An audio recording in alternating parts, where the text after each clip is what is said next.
హైదరాబాద్ లో ఉద్యోగ సంఘాల జేఏసీ నేతలతో సమావేశమయ్యారు డిప్యూటీ సీఎం భట్టి విక్రమార్క. ఉద్యోగుల సమస్యలపై నేతలతో చర్చించారు భట్టి. రాష్ట్రంలో ఆర్థిక సమస్యలున్నా అందరికీ న్యాయం చేసేలా ముందుకెళ్తామన్నారు.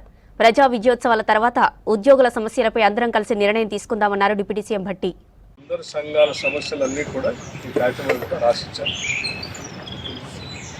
వీటన్నిటికి సంబంధించి ప్రభుత్వం తరఫున ఒక క్యాబినెట్ సబ్ కమిటీ ఇచ్చారు.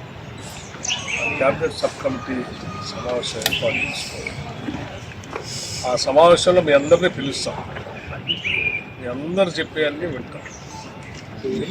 సరే, ఇప్పుడు ఒక సంవత్సర కాలం నుంచి ప్రభుత్వం వచ్చిన తర్వాత జరిగినటువంటి కార్యక్రమాలు, జరుగుతున్నటువంటి కార్యక్రమాలు, ఈ 3 రోజుల సంబరాలు ఈ రోజు నుంచి స్టార్ట్ అవుతున్నాయి.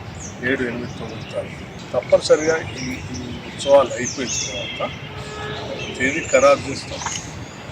ఆర్థికపరమైన ఇబ్బందులు, అసలు రాష్ట్రానికి ఏ ఇబ్బందులు ఉన్నాయో మీ ముందు పెడతాం. మనం అందరం కలిసే నిర్ణయం తీసుకుందాం. మేము ఒక్కళ్ళు నిర్ణయం తీసుకుంటాం కూడా నేను చెప్పట్లేదు. వాస్తవ విషయాలన్నీ మేము పెడతాం. ఏం చేస్తే బాగుంటుంది రాష్ట్రానికి అని చెప్తాం. వారు చెప్పారు అసలు ఎన్ని రోజుల వరకు అసలు స్ట్రీమ్ లైన్ అవుతుంది, ఎప్పటికల్లా స్టెబిలైజ్ అవుతుంది. ఇవన్నీ అంశాలు కూడా మనం తెలుసుకోవాలి, ప్రజలకు కూడా తెలియాలి. రాష్ట్రం తెలిస్తే దాని అనుగుణంగా మనం ఏ స్టెప్స్ చేసుకుంటూ ముందుకు పోవచ్చు అనేది ఆలోచన.